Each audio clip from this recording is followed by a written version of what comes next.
6:49, we're taking a live look right now. The Donald Trump Town Hall going on in Atkinson, New Hampshire. He's been picking up the pace after a new poll put him in a tie with Ben Carson. The Iowa caucuses are less than 99 days away now, and that new CBS News Battleground tracker also looked at the Democrats. It shows Hillary Clinton 3 points ahead of Bernie Sanders in that key caucus state. Well, a very good Monday morning, everyone, and thank you so much for waking up with the Valley today. I'm Kyle Bosch. Lisa has the morning off, but we're still getting started with nonstop news and weather all the way up to the top of the hour to help you plan your day. And we start with a story that was breaking over the weekend. A Fargo mother will be headed to court today on charges of kidnapping her own son. It's the case that got a lot of you an Amber Alert sent to your phone on Saturday night. Police say Emily Wolin took her 3-year-old son without the permission of the custodial parent. Authorities issued that Amber Alert late Saturday because they were concerned about the boy's safety because of Wolin's mental health history. Police, however, were able to track down and arrest Wolin around 11 Saturday night. They used cell phone tracking data to find her. The child was not hurt. Well, dozens of people took to our Facebook page after that Amber Alert to say they were concerned they didn't get a faster notification about the missing child. Now, the Amber Alert came out about 2.5 hours after Fargo police first shared the story on their Facebook page. They sent it out statewide in North Dakota, but they say that sending out an Amber Alert is not as easy as pushing a button. That's because they have to meet certain criteria. They then pass it along to the state, which decides to send it out to thousands of phones. Now, people in Minnesota never even got an Amber Alert. That's because it's up to each state to decide if they will issue one. All right, 6:51, time to get a look at weather and traffic on the ones, and we start with meteorologist Lisa Green. Good morning. Today we've got a pretty nice day ahead of us on this Monday. An easy start to our work week with temperatures starting off in Fargo-Moorhead at least in the 30s. It's quite a range of temperatures across the region. We'll show you that in a moment. And as we look ahead toward the afternoon, we'll see those temperatures rising into the mid-50s for today. Off and on cloudiness. We'll get some sunshine, but there'll be some clouds that pass by as well, especially into the afternoon as our next system approaches. Wind generally out of the east-northeast, eventually switching to a more easterly direction, gusting into the 20s by late tonight, but mainly 5 to 15 miles per hour today. So a pretty decent way to start off our work week here. Here's that range. We've got 45 degrees in Fergus Falls, and in contrast, only 25 in Bemidji. Some places saw some clearing overnight for a longer period of time, and along with that, some very light wind that allowed our temperatures to dip quite a bit. In Fargo, we're at 34, and in Grand Forks at 28. It's 32 degrees right now in Devil's Lake. So a cool start to our day with clear skies for a lot of places. There are some more clouds down into the lakes area, but there's some more clouds starting to lift their way in to our far southwestern viewing area right now, or at least approaching it. And that's going to continue moving east-northeastward for this morning and into the afternoon. And that'll bring us some more clouds for us today. And in addition to that, you can see that scattered light area of rain in parts of central and western South Dakota. That'll be moving in for late tonight. So looking at our planner for today across the region, some upper 40s up north, some low to mid 50s in the south with variable cloudiness for us. And that chance for rain even into the day on Wednesday, looking like we could see anywhere up to 1/4 of an inch of rain, and maybe a couple of places where we're getting toward that ½ inch mark as far as totals. We need to skip past that graphic. We don't want to look at the game day forecast from this weekend, but we are looking at a forecast coming up for this weekend. Looks pretty good. We've got some conditions that are going to be pretty nice for Halloween. And with that, partly cloudy skies, a high of 52 degrees. And coming up for Sunday, when we turn our clocks back, some 50s as well. So looking good coming up. But the first few days this week, we do have a chance for some rain and perhaps even some flakes. Let's check it now with Al Ford. Update on traffic.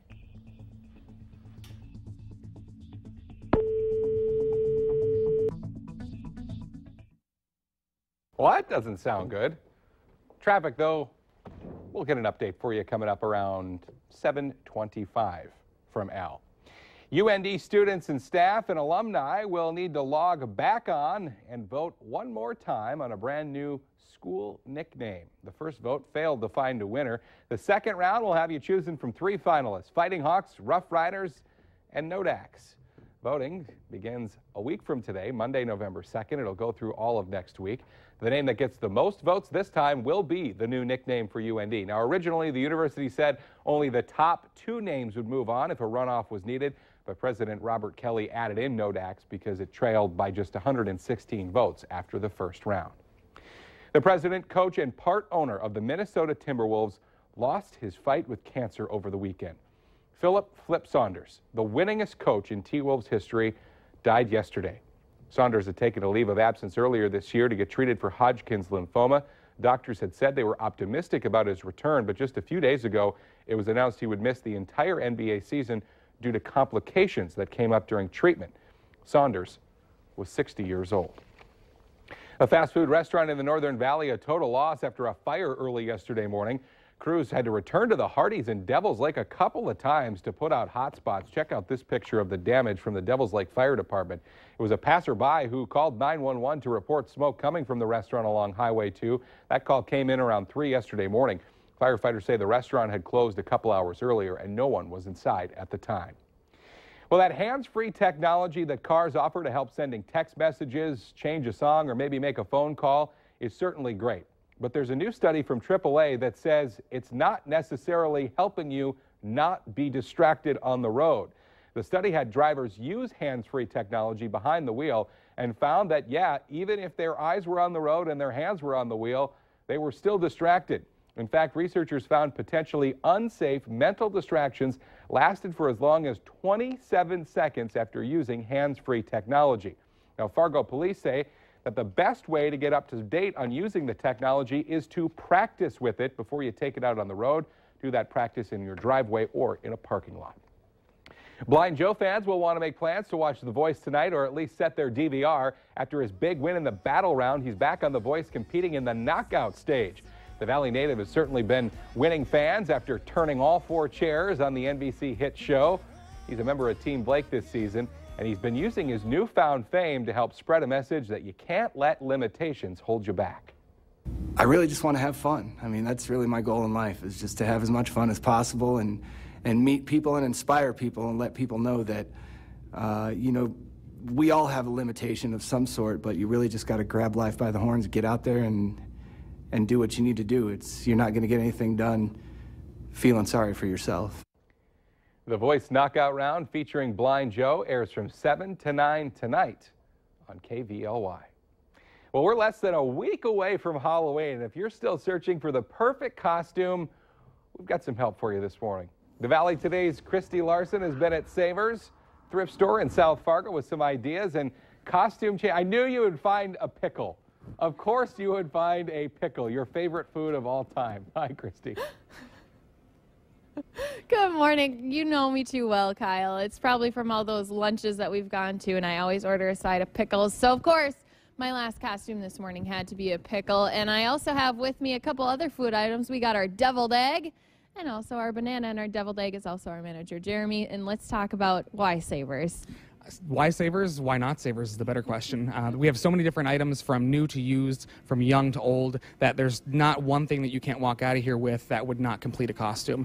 We have costume consultants on staff every hour of every day that we're open up until Halloween, and those people are trained specifically on getting creative and getting down to what it is that you want to do to stand out at your Halloween party. And they don't have to be costumes like this. I mean, it can really be, okay, I'm coming to look for a blue jean jacket, a plaid shirt, and a blue jean skirt to be a cowgirl. I mean, it can be as simple as that. We have way more than just our used Halloween costumes. We have clothing itself that would add to any piece to kind of make that complete look. From jeans to jean jackets to overalls to coveralls, anything you can imagine that you want, we have it here at Savers. And two, I mean, you guys have so many unique ideas that where, you could put pajamas on Joey and he could be bananas and pajamas. And I said maybe even I could be a Bloody Mary if I added a couple more pieces, but that's why they have to come down here 9 a.m. until 10 p.m. tonight. And again, guys, you can bring other costumes here to donate them after Halloween. They take them all year round. And Kyle, I just thought I just had to be a pickle. And since you say I have a lot of attitude, I'm a spicy pickle too. A spicy pickle, I like it. Christy Larson reporting live this morning from Savers. Some great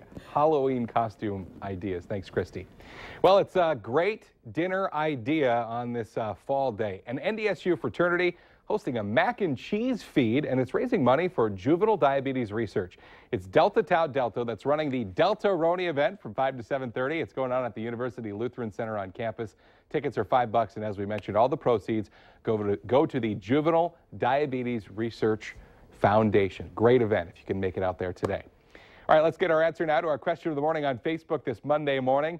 What's the main reason couples argue in restaurants?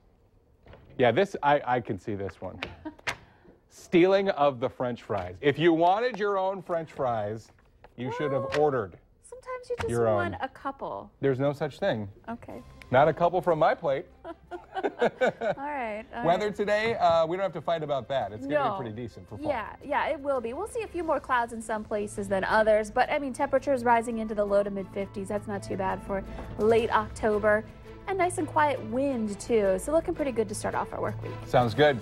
We've got more local news and weather coming up in 25 minutes. Have a great Monday, everybody. We'll see you tomorrow morning.